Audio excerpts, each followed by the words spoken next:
Michael Boyle's StrengthCoach.com presents the Strength Coach Podcast, brought to you by Perform Better, the experts in functional training and rehabilitation. PerformBetter.com.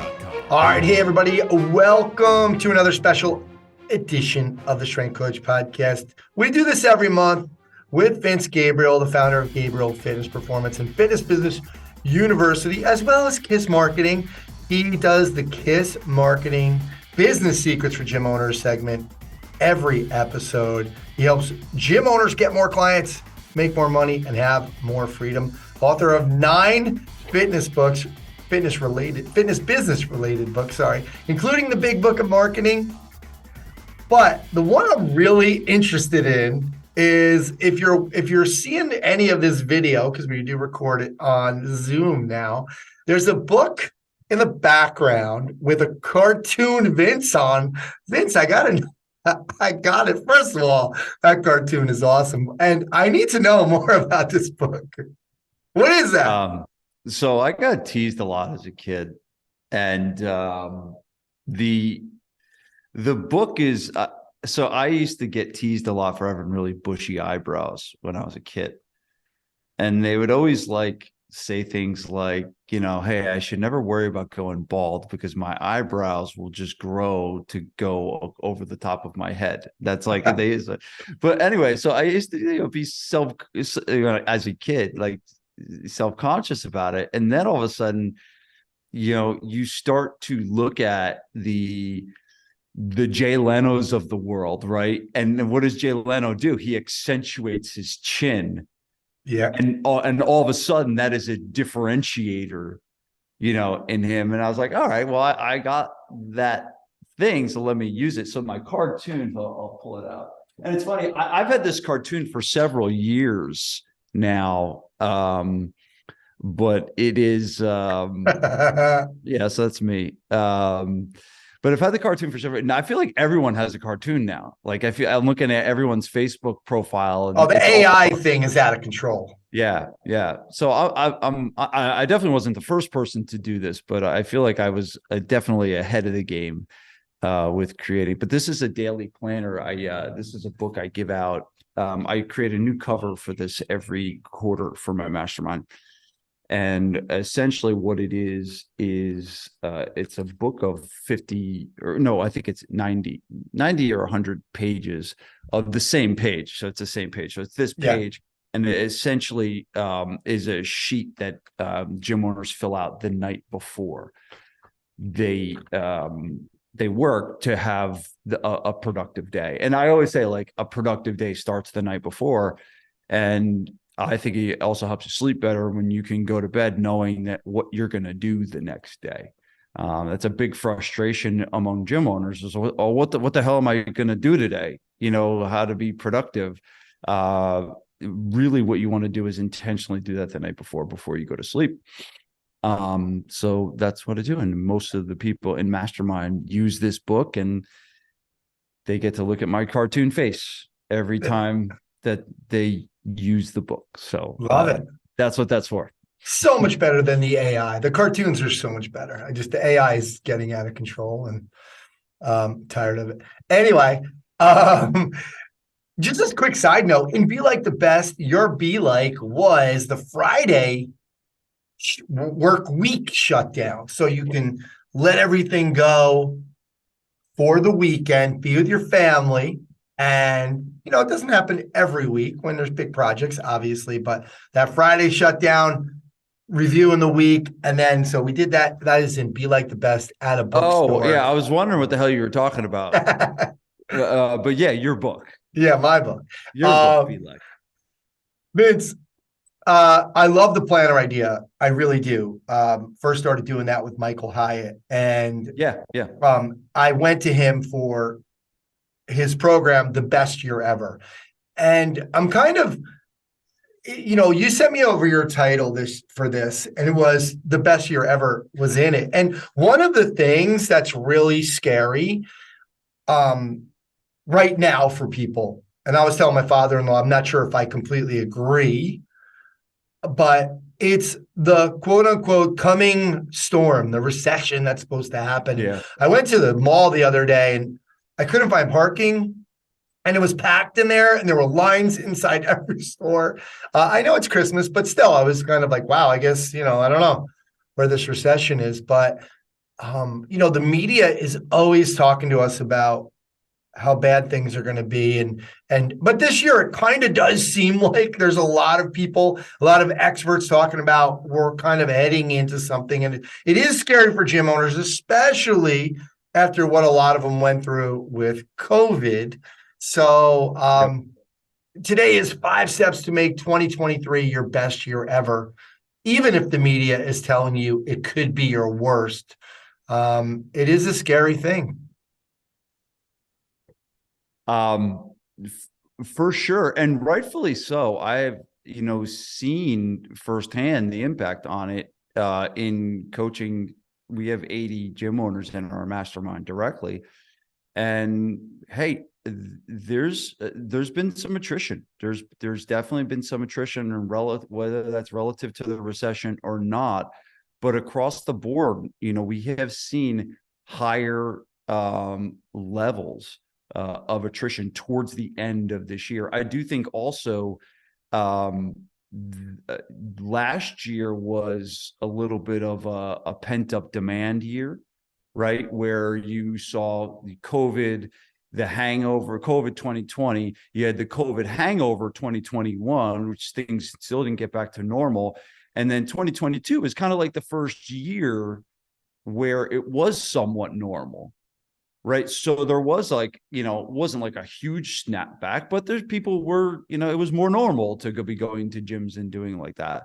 And so now you have that year, which people had a good year in 2020 too. There was a good year. There's a good cross board, but in the last few months, all of a sudden we're starting to see some fear kicking in with the media and stuff.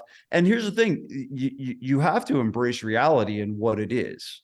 Now, listening to the media and them saying it's going to be a massive recession year, that's just, most likely a bunch of fear mongering.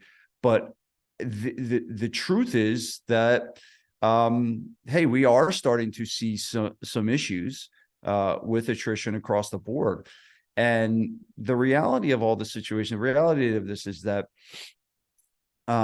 we can only focus on what we do, right? We can only focus on us and the steps that we take to move forward to make this the best possible year ever. And if you spend all your time thinking about, the recession, and what is the media saying, and what is this big franchise doing, you should definitely educate yourself on what's going on in the world. But at the end of the day, you have to take control of your own destiny. And I've seen we have one of our members that got hit hard with attrition, and he totally turned it around, completely turned it around through taking some really, really great steps towards improving what he was doing and the way he was doing things. I think some of the attrition he saw was not preventable, and not it's like he didn't do anything wrong, but because of it, he reacted not in fear, but with action. And I know you follow Dan Sullivan and Strategic Coach, and I have as well. I've taken the program. He wrote a book called I think it's called Not Being Bothered. I don't know if you've read that one. But he talks about a question in the book, and the question is, and I could be paraphrasing here. Here's the question: if I wasn't bothered by this, what would I be doing? So I see the media, I read the stories, I read, this is going to be a bad year. No one's spending any money. This. All right. And then you can sit there and you can be bothered by that and stressed out by that and say, I just got through COVID and now I got to go through a recession and all that. But if you decided not to be bothered by that, what would you be doing? Well, you'd be taking action and you'd be Love doing it. stuff like we're going to talk about today, and you'd be going out and making your business better and doing the things that need to be done. And so it's a question that you've been using. I taught it to my kids. I was like, that's a really important thing. Like, if I wasn't bothered by this, what would I be doing? And nothing really happens until you take action. We've talked about that before on other podcasts. Dan Kennedy wrote an entire book about it called The Ultimate Success Secret. And the entire book is 100 pages on taking action. There's another book by Robert Ringer that is just titled Action. And it's just like, nothing's going to move until you do something. And so regardless of what happens in the world, regardless of what happens in the media, nothing's going to happen if you sit still. So today is really all about taking action towards having a really, really great year. So that's what we're talking about. Love it. Along those same lines, the book Ready, Fire, Aim, right? I love that idea. Same idea. We talk about that all the time. And the most successful people have a bias for action, and they just keep going, and they're not afraid, and they keep pushing, and not everything always works, but something's gonna happen. So we had our at the last November mastermind meeting, we gave out the Mastermind Maven Award, and we had 2 finalists, Devin Gage from Westchester, PA, and then a guy named John Doherty out in Frisco, Texas. And, they both did like a dynamite presentation on, the year they had. And then the mastermind in the audience voted for who was the winner. It was really cool. But those 2 guys, John and Devin, both massive action takers. And if you're going to be successful in business, that's got to be something that you have down. And that's the other reason why I think health is so important.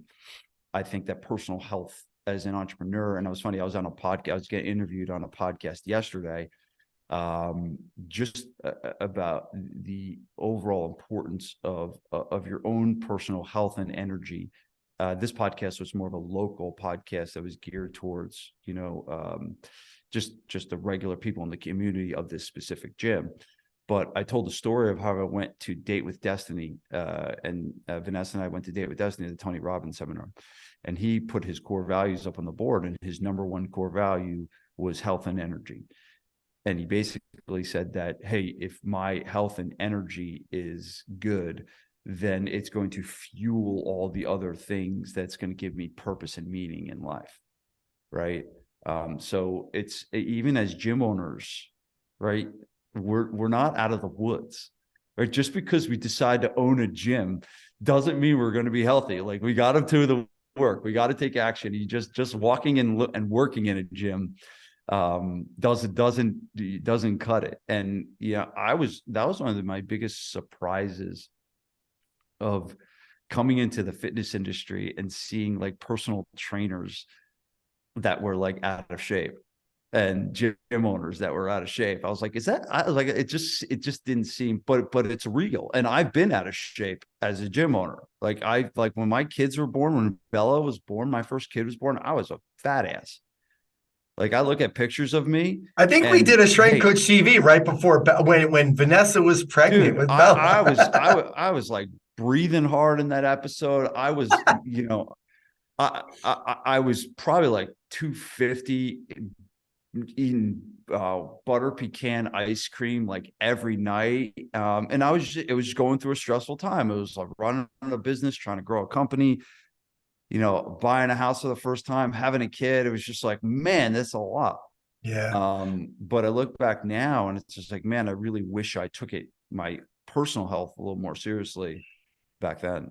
I always said I had to sell my gym to get in shape. So it's so funny. Well, Vince, if we're going to take action, let's get into this. What's the first thing we have to do? What's the first step? Yeah. So I'm premising all of this based around a course that I'm teaching this coming week. I don't know when this is getting released, but at the time of recording this, it's a Tuesday. This coming Friday, I'll be sitting for an entire day on Zoom with all the members of the mastermind. And I do this every year. it's like the pancake breakfast. I do it every year. And what I do is I lead them through an annual planning workshop. And so I take them through the steps that we're going to go through. Obviously not today. We're not going to be able to give everyone time to like fill out their questions. I'm really just going to talk about it. But on this session, what I'll do is a live workshop where I'll teach the concept of all the different 5 components, and then I will actually have them do it. So at the end of the day, they will have their plan done for the year. They'll have their marketing done for the year. They'll have their goals set for the year. They'll have their strategy set for the year. And it's something that they absolutely love. Like they love this time because not a lot of people actually sit down to do it. You know, they think about it and you're like, oh, it'd be cool. I'm going to set some goals this year, but you don't really block the time. Like it's during the holidays and you got this busy and there's things flying around. And what I found is like, I needed to create the environment where they had no choice but to do it. Or you're going to show up to the session on Friday and I'm having you block the day and you can't do anything else that day. And this is what we're doing that day. And I forbid them from checking their phones and their emails during this. It's like, no, this is it. This is what we're doing.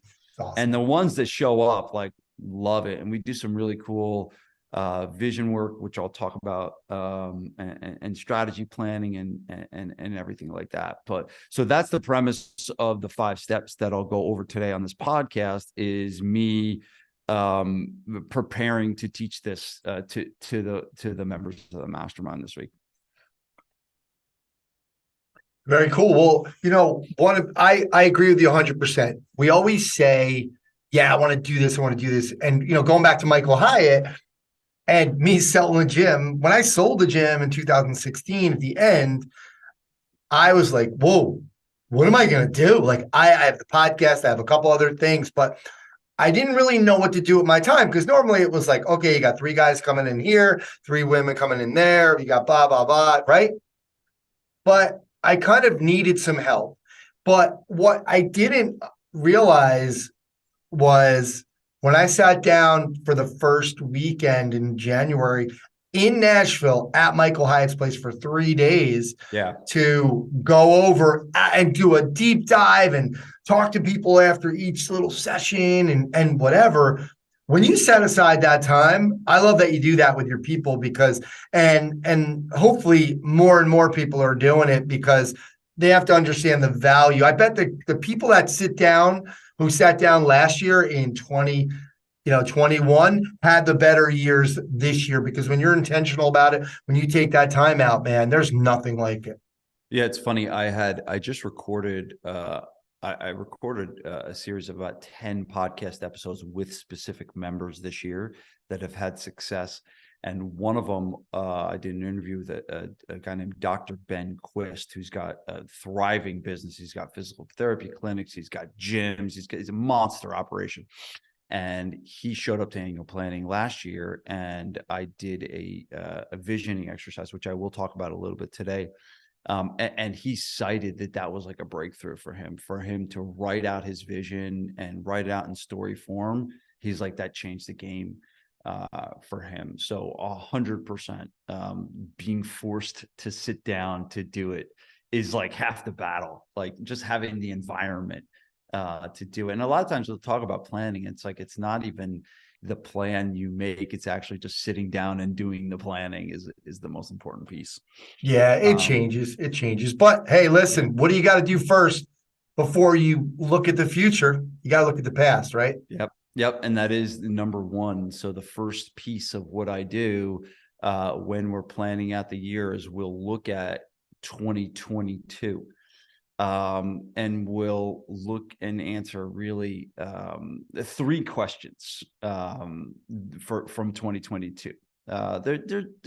I tried to streamline it for the podcast. There's so much that we do in the day, but I did want to streamline it for your listeners today to not like overwhelm them, but to give them, something that they could take and listen to this podcast and do a version of this, on their own. So the first question is, what went great?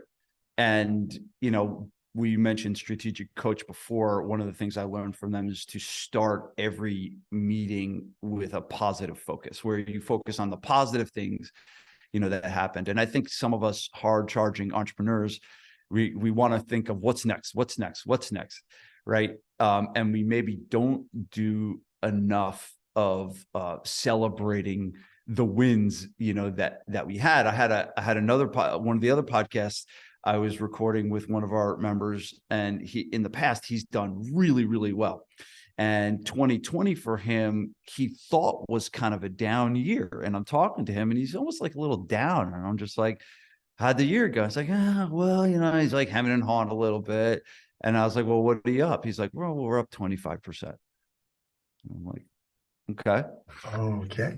And I'm like, all right, like, what do you want? Do you want 175% growth every year? Like, it's like the 25% growth is not a shabby thing. And it's not a small business either, so it was 25% growth, in this day and age is outstanding. Right. So it's like, but he didn't look at it that way. Like and then I had to tell him, it's like, no, like that's fine. Like you did great. And it's like, he didn't. And after a while he got it and he understood it, but it's like, he was like chalking it up as a shitty year, and until you actually kind of look, and it's like climbing the mountain, right? You get halfway up the mountain and you look up, it's like, oh my God, look how much farther I have to go, versus turning around and being like, wow, look how far that I've come. So I think it's important. I think it's important to celebrate the wins, to evaluate, what are the things that went well that you want to build on, for next year. So do yourself a favor and evaluate, hey, what went great in 2022? And the second question is, what went not so great? Right. Well, what crappy things happened, and where did you hit an attrition bump in September and August? And was that something that you did, or was that something that was unpreventable? Did you lose a bunch of staff members this year? Did the marketing not work well? Like, what were the things that happened that didn't go well? Okay. So you got those two things. And then the third question really is a culmination of the two, is what did you learn? Right. So what did you learn from the good things? What did you learn from the challenging things? And then what are the lessons that we can carry forward? And Andy Frisella has a great line. He's like, one of the biggest factors of success is not making the same mistake twice. He's like, you can make mistakes and you're going to make mistakes. And if you're working hard, he's like, but don't make the same mistake over and over again. He's like, that's a recipe for failure, is making the same mistake over and over again. And when you do this evaluation process of the year and you can highlight, all right, what were my lessons learned, right? And what do I want to carry forward with me this year? What do I not want to do? What do I do want to do? I think it grounds for a more successful year. So those are the kind of three questions for the first pillar, which is the recap of 2022. Yeah, and the what did you learn kind of, once now it reframes the whole thing again to a positive, to go back to what you were talking about, strategic coach Dan Sullivan, right? So many of us focus on the gap, gap, right, between what we've done. So he might have had a 50% increase goal and he only did 25%, but only is not 25% is still amazing. So we need to not just pat ourselves on the back, but like you said, celebrate that. That's a good number. It's an amazing number. And instead of focusing on the gap between, what we didn't accomplish, right? But what did you learn kind of reframes it again, is, you know what? I'm going to turn this into a positive. And so can change things. Yep. Awesome. So the second piece is that we'll go over is the vision. And this is identifying what do you want? And I think it's such a pretty simple question. It's like, what do you want as the owner of your business? What do you want? What does success look like, for you? What are you actually moving towards? I use the example of Oz and the Yellow Brick Road, right? So Dorothy and the what is it? Dorothy and the what is it? The lion, the scarecrow, the lion, Tin Man. the Tin Yeah. Man. Yeah. What do they call him? They don't call him anything, right? They No, call no, him, as a group, yeah, no, they don't call them a group. Okay. So no, it's Dorothy and her friends. no. They're trying to find Oz, right? And so the most important thing that gym owners need to do is define what Oz is, right? And when you define what Oz is, you'll know when you get there. And I believe a lot of people don't do this. A lot of people are spinning their wheels, right? And they're running their business and they're like, oh, I'm doing this and doing that. And they never feel like they get to a destination. They're never satisfied. They're either really disappointed or they're overly excited. It's just like they never get to this point. And I think some of that is the lack of clarity where they're going. One of the guys that's worked with me that I've mentioned before on this podcast, Tom Plummer, he said to me, he's like, Vince, if you don't know what you want, nobody can help you. And that stuck with me for a long time because I as a gym owner, back in the day, like I didn't know what I wanted. I don't know. Did I want 2 locations? Did I want 3? Well, I was like all over the place, right? And I think that the more clearly you can define what success looks like for you, the easier things will be on you and everybody else. So that's the second piece, is defining the vision. Now, the cool thing is there's different ways to do this.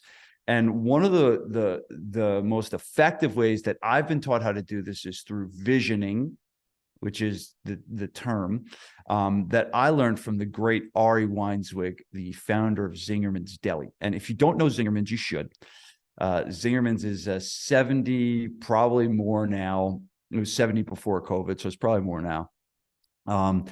It's a food business based. Have you heard of Zingerman's yet? From you, From really? me. That's Okay. how I originally. Yeah, I mean, you're not far from them, right?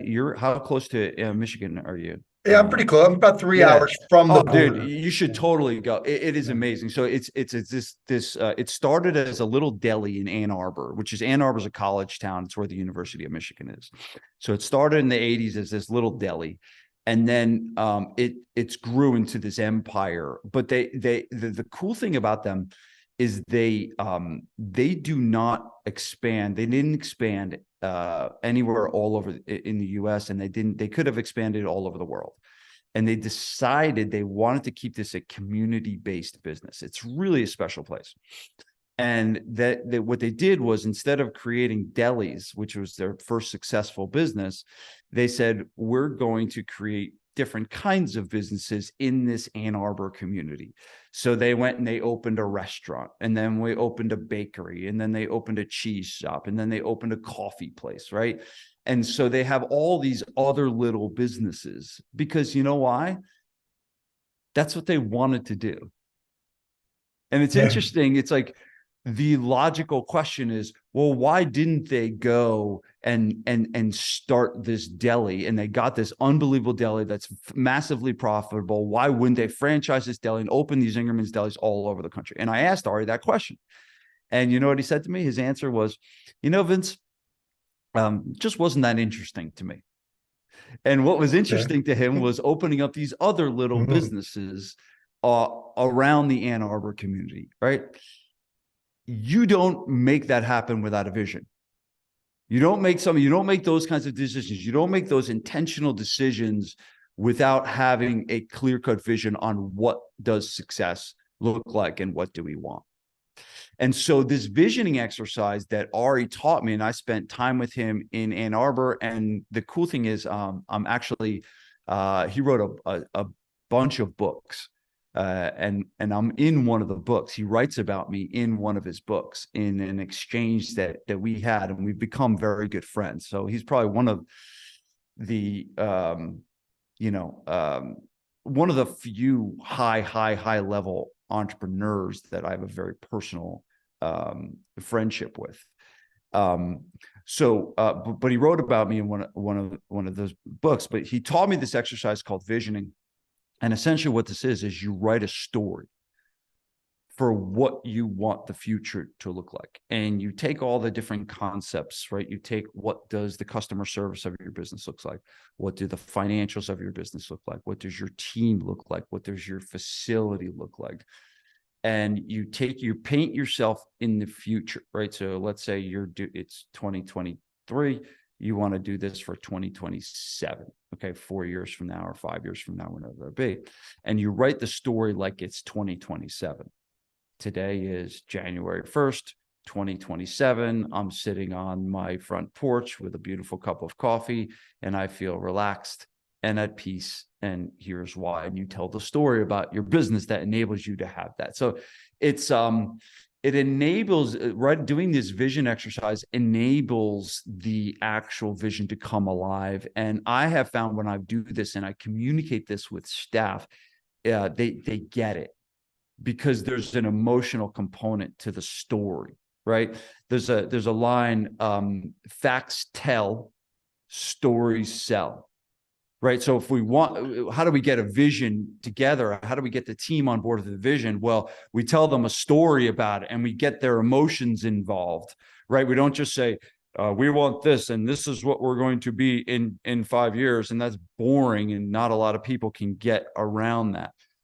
But if all of a sudden, and my vision that I wrote for Gabriele Fitness, when I wrote my vision, I can't remember how long ago it was.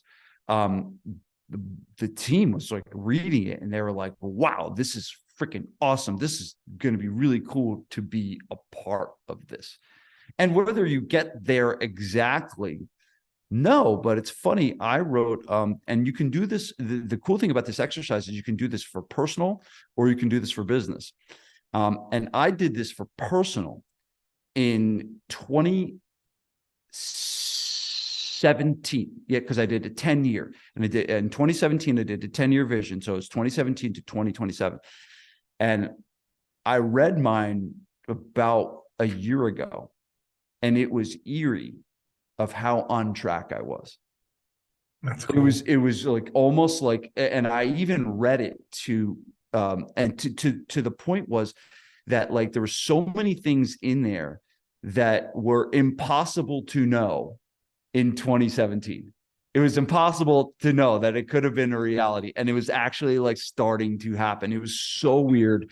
And I'm on track to accomplish it well before everything that I put in my 2027 vision. I am personally on track to accomplish everything that I wrote in the story well before the ball drops in 2027.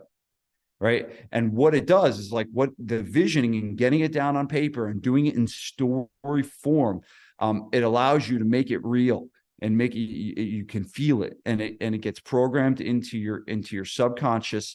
And then you just start moving towards it, and you eventually will make decisions throughout your life to move towards that vision.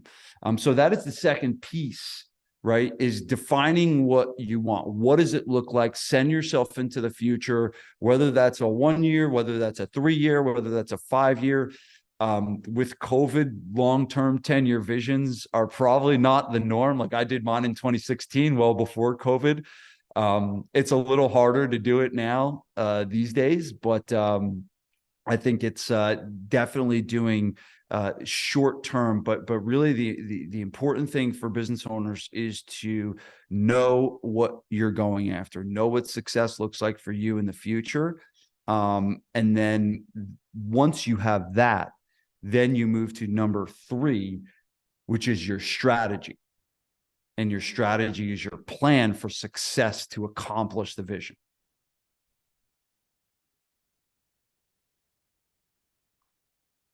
Vince, just sorry, I had to unmute myself. Just a quick note on the visioning, and you had mentioned it before, like you kind of like, a lot of people will say, I don't know what I want, but that exercise will start to bring it out. And it doesn't have to be perfect the first time. I remember doing that, and it's really evolved over time in a different way, not exactly like you're doing, but Michael Hyatt did do something like that. Oh, he did? Oh, cool. Yeah. Oh, good. Yeah, we did do something like that in terms of taking our limiting beliefs, turning them into like the opposite. Like, okay, like I'm never going to be an author into I can write a book, right? And then when you take all those 10 positive things that you wrote, those chains, those turnarounds, you put them in a story and you read it to yourself, etc. So not exactly the same, but starting to change your belief or the what's going on in your head. So I just want to say, like, that is one thing that people will always say, I don't know, I don't know, I don't know. Well, just do it. Get the paper, take action, do it. And that it starts to come to you. And it's funny. So I get on calls with Ari all the time.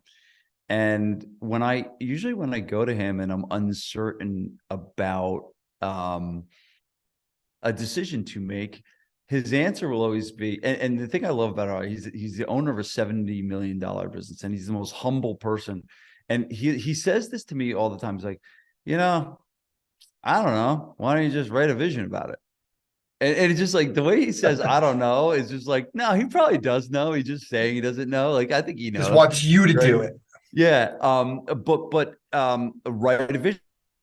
So when I launched the GRIT program 2 years ago, we're 2 years into the GRIT program, and we are now full-fledged into licensing that program. So I'll be talking more about that very soon, about the license of our sports performance program. But when I was launching that and relaunching it from zero, I told him, I was like, I was hiring a guy to run the program, and I was like, should he write the vision? Should I write the vision?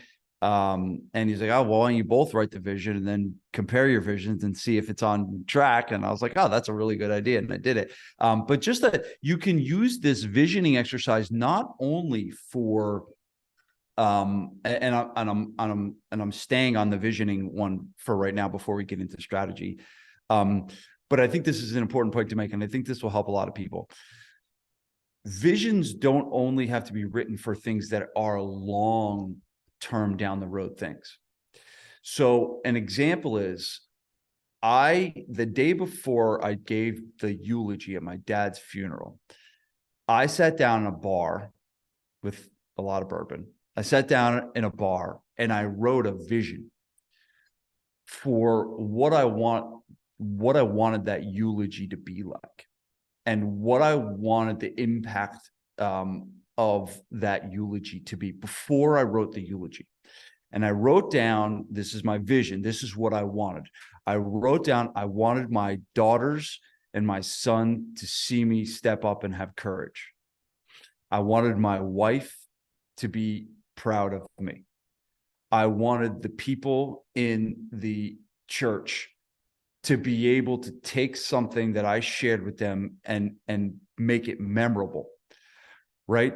And the interesting thing is, I used the thumbs up example at my dad's eulogy, because my dad, he had a stroke, and he pretty much all his communication skills were taken.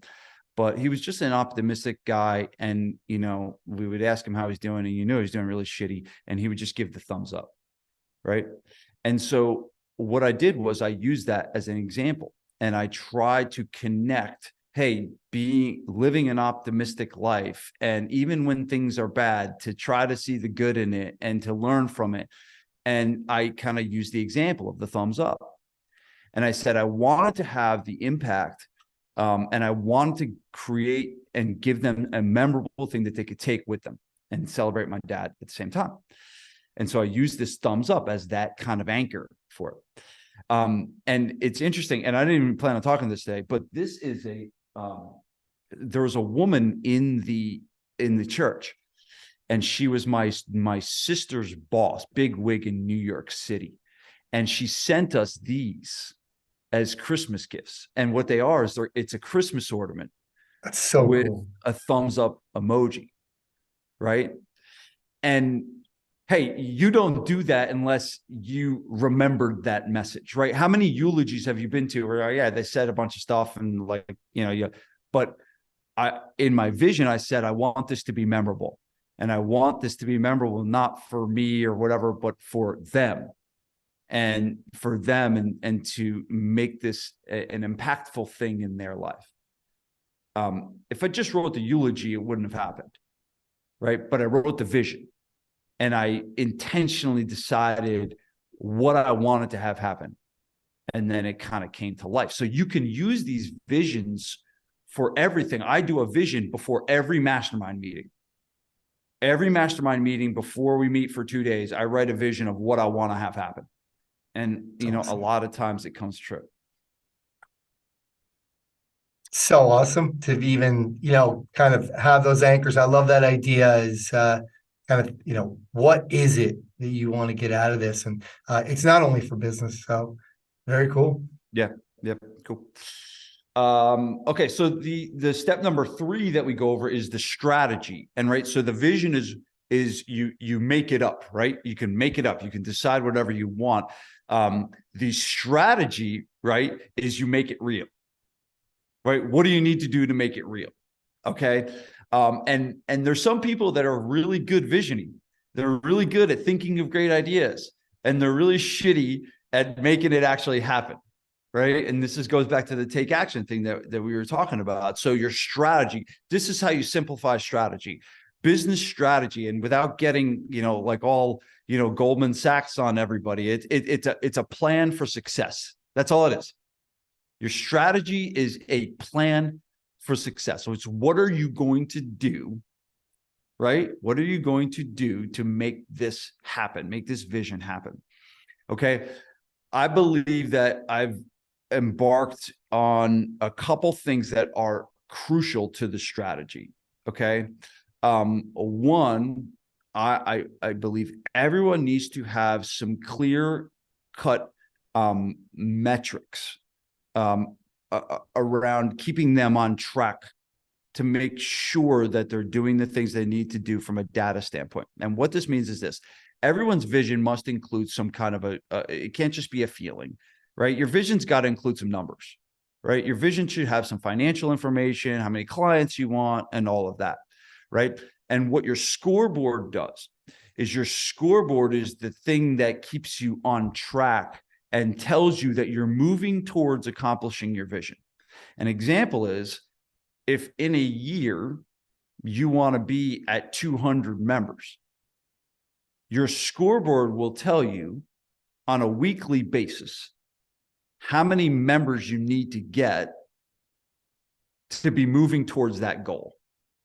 So an example would be if you need to add 100 new members in a year, right? And there's 52 weeks, or 52 weeks in a year. And I don't know the math on that. Matt maybe can help me, with that, who's sitting here, my audio engineer that's recording this, right? But there's a certain amount of clients you'll need to get every week. And you go a week, your scoreboard, you evaluate. All right, last week we got 2 new clients. If we don't get 5, we're not going to hit the goal. So the gap between 2 and 5 is what we need to do to fix it, right? So part of your strategy needs to be defining what you need to hit on a weekly basis. And this is like one of the most important tools that I teach at Mastermind is a scoreboard. All right. How many leads did you get? How many trials did you get? How many new members did you get? How many clients did you lose? And looking at that stuff on a weekly basis. And that tells you what problems you need to solve.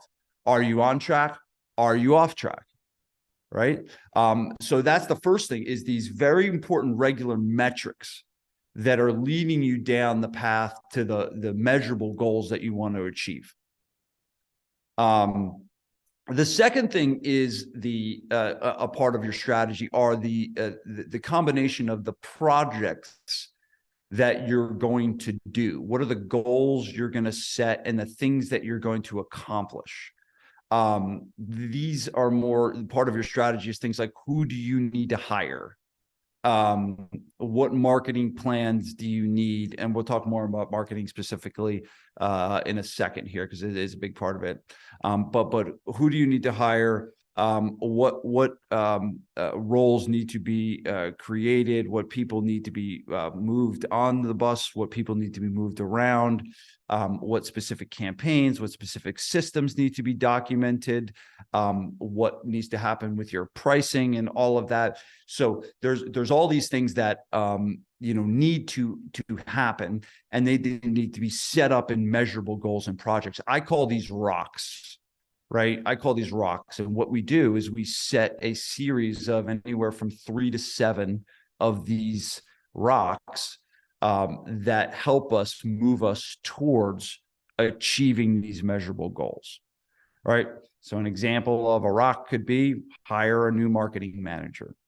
An example of a rock could be document a specific system in place. An example of a rock could be raise the prices. An example of a rock could be to migrate from MindBody to Zen Planner, I don't know, whatever, but all of these little projects are part of the strategy, right, that lead us down the path to help us accomplish the metrics that we want. Is that making sense, Ant? Absolutely. Yeah, we're right on track here. You're visioning what you want. Now you're making your plan. But you got to figure out, you got to have the metrics, right? What gets measured. Yeah. Right. So it's done. Yeah. And so, that's all it is really. Your strategy is this series of things that you're going to do. Right. And you look at your vision, you look at, all right, what does the vision look like? What do we want to accomplish? And what are the bite-sized things that need to happen along the way? What are the decisions that need to be made? Some of it is, part of the strategy would be opening a second location, right? If the vision says open 3 locations, all right, well, and you have to do that by a certain date, well, you got to get moving, right? You got to open the next one. So it could be one of the projects could be to explore and look at where the second location needs to be to get the pre-sale going and all of that. So your plan for success, your strategy is all these little bite-sized projects that are added up to help you support the measurable goals that you want to hit. So that is the third step it's more of your overall strategy. Now, the fourth step is the marketing of it. And I have this separate because I think this is such a piece that is not done well, right? I think most gym owners don't understand marketing. And it's one of the reasons why I love it so much, because I do see it as such a gap. I don't see a lot of guys struggling with, man, if I could just find the best program, I can't figure out how to get that rear-footed elevated split squat and get people to get to the next level with that exercise. Like, it's just, they're not like most trainers. Like I got it. I checked that box. Like I can do that. And I don't need someone to tell me how to do that. But when it comes to marketing and getting new clients, like they're like, oh man, help me. Like I need, and it's just, I've seen that's a need, and it still is, even though I've been teaching this stuff for 7 years, it's still a big need, right? Because most of us were never taught that. We didn't grow up in the marketing world. And obviously a lot changes, and there's a whole skill set that you need to learn to be good at this. So the fourth step is planning out your year, your marketing calendar for the year. And we start in January and we go all the way to December. And I have them outline exactly what they're going to do in each month of the year.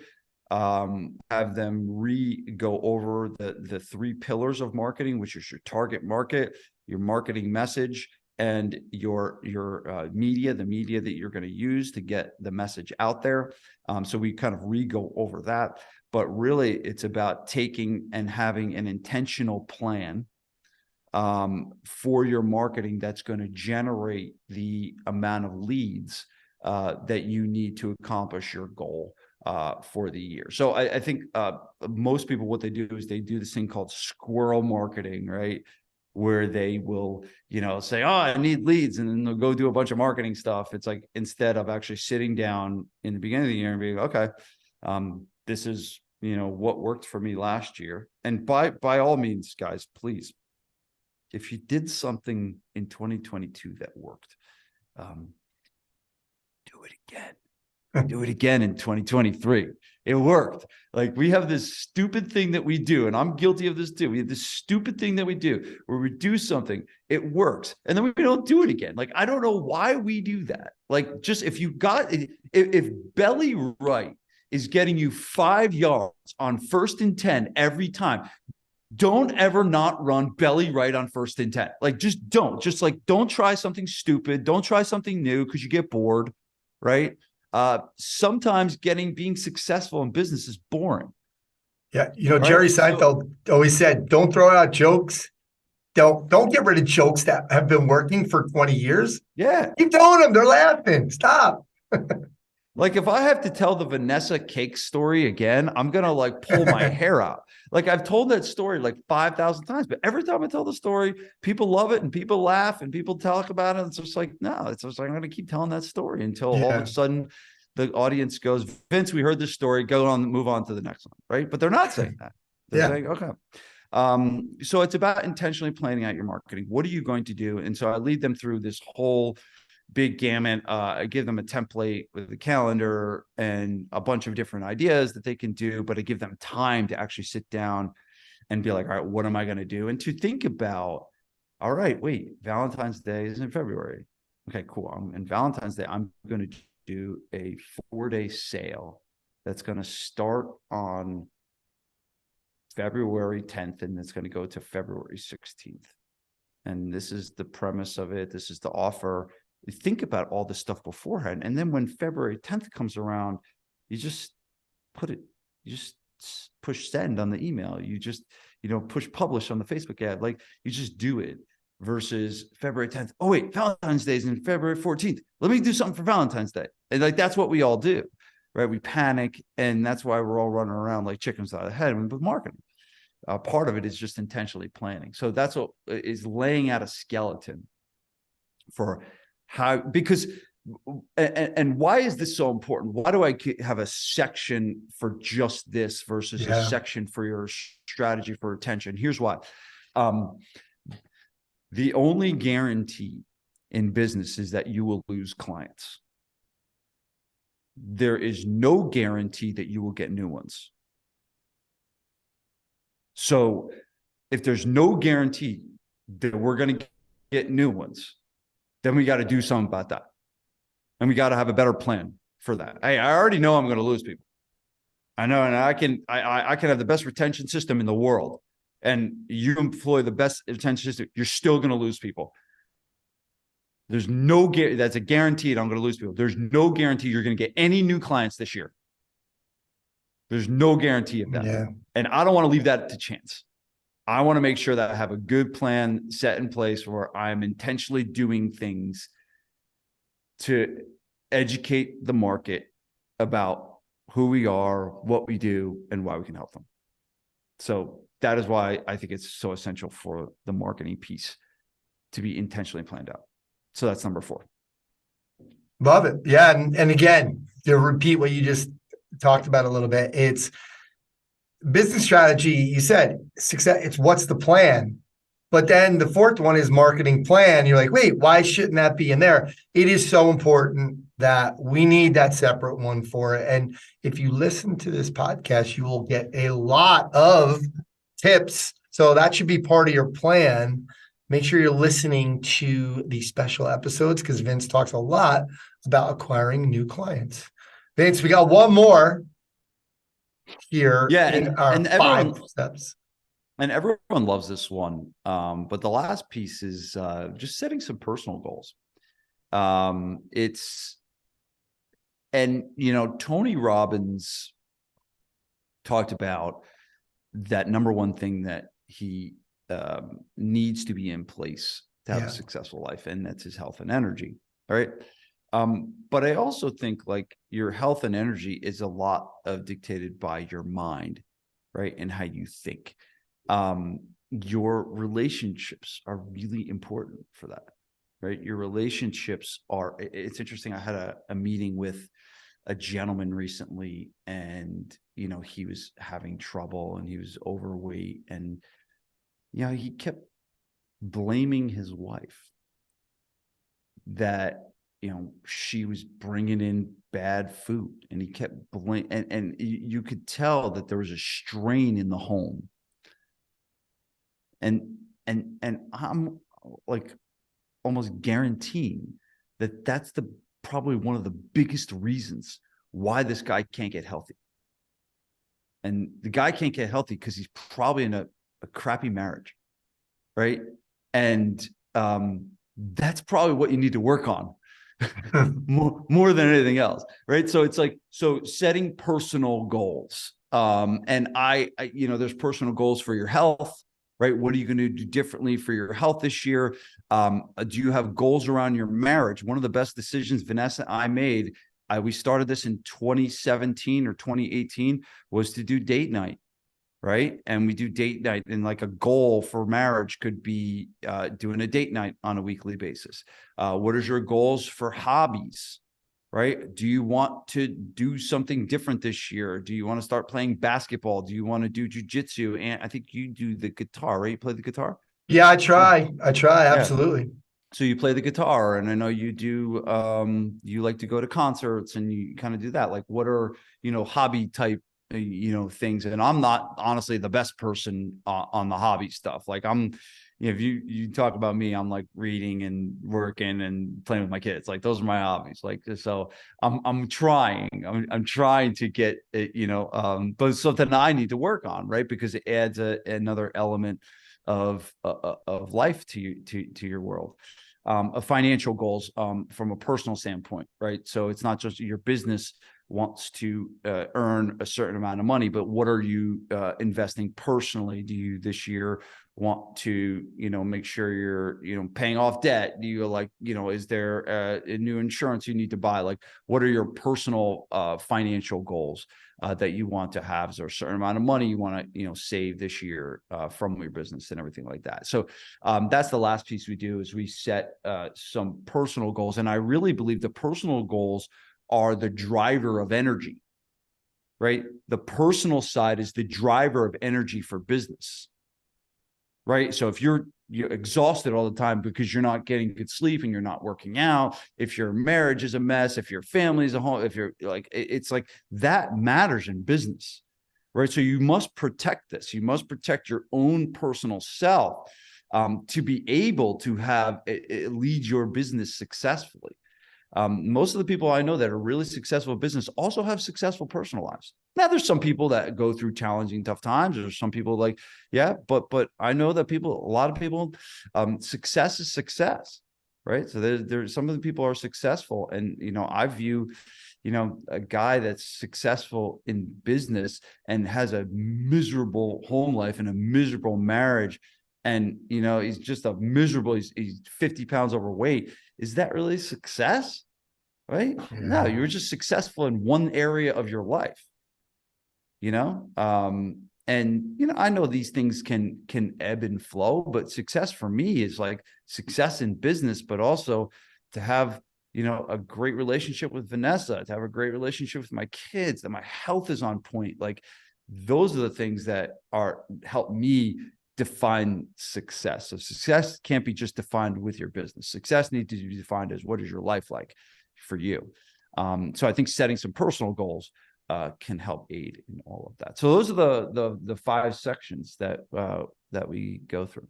I love it. And staying on this personal thing really quick, again, we talked about it, when you first did it, but when you first got on, but this idea about the oxygen mask, and I think when you're not intentionally thinking about even hobbies, saying, I want to try to play a guitar a couple times a week, or I want to try to lose weight.